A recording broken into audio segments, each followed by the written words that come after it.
স্থায়ী ক্যাম্পাসের দাবিতে যমুনা সেতুর পশ্চিম গোল চত্বর অবরোধ করেছেন রবীন্দ্র বিশ্ববিদ্যালয়ের শিক্ষার্থীরা। এতে উত্তরবঙ্গের সঙ্গে ঢাকার যান চলাচল বন্ধ রয়েছে। এই মুহূর্তে সেখানে আছেন রিপোর্টার রিঙ্কু কুন্ডু। সরাসরি যাচ্ছি তার কাছে। রিঙ্কু, স্থায়ী ক্যাম্পাসের দাবিতে আজকে রবীন্দ্র বিশ্ববিদ্যালয়ের শিক্ষার্থীরা সকাল বেলা 12টা থেকে কিন্তু যমুনা সেতুর যে পশ্চিম গোল চত্বর রয়েছে সেখানে অবরোধ করে বিক্ষোভ করছে এবং আমরা দেখেছি যে বিশ্ববিদ্যালয়ের শিক্ষার্থীদের লাগাতার যে আন্দোলন, সেই আন্দোলনের অংশ হিসেবে তারা আজকে সকাল বেলা 12টা থেকে কিন্তু সেই যে যমুনা সেতুর পশ্চিম গোল চত্বরটি রয়েছে সেখানে তারা অবস্থান নিয়েছে এবং পুরো রাস্তাটি বন্ধ করে তারা বিভিন্ন স্লোগান দিচ্ছে এবং এতে যেটি হয়েছে যে উত্তরবঙ্গের সাথে ঢাকার যে সড়ক যোগাযোগ, অর্থাৎ সেই সড়ক যোগাযোগ কিন্তু বন্ধ হয়েছে এবং আমরা দেখেছি যে রাস্তার দুপারে প্রচুর যানবাহন আটকা পড়েছে এবং সেটি আমরা দেখছিলাম। এবং শিক্ষার্থীরা যেটি বলছে যে তাদের যে দাবি, অর্থাৎ নিজস্ব ক্যাম্পাস, বিশ্ববিদ্যালয় প্রতিষ্ঠার 9 বছর তার নিজস্ব ক্যাম্পাস মানে সেই বিশ্ববিদ্যালয়ের নিজস্ব ক্যাম্পাসের দাবিতে কিন্তু তাদের আন্দোলন এবং সেই আন্দোলনের অংশ হিসেবে আমরা দেখছি যে গতকাল তারা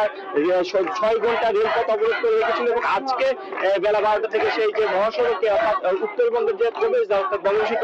যমুনা সেতুর যে পশ্চিম সংযোগ রয়েছে সেই গোল চত্বর এলাকায় তারা কিন্তু অবরোধ করেছে এবং আমরা সেটি দেখছি। এবং শিক্ষার্থীরা বলছে তাদের দাবি যতক্ষণ যে তাদের দাবি, অর্থাৎ স্থায়ী ক্যাম্পাস নির্মাণের যে দাবি, সেটির যে কোনো সরকারি আশ্বাস না পাওয়া পর্যন্ত তারা তাদের যে বিভিন্ন আন্দোলন সেটি কিন্তু তারা দীর্ঘদিন যাবত কিন্তু সেই বিভিন্ন আন্দোলন চালিয়ে যাচ্ছে এবং সেই আন্দোলনের অংশ হিসেবে তারা কিন্তু আজকে যে বেলা 12টা থেকে কিন্তু এই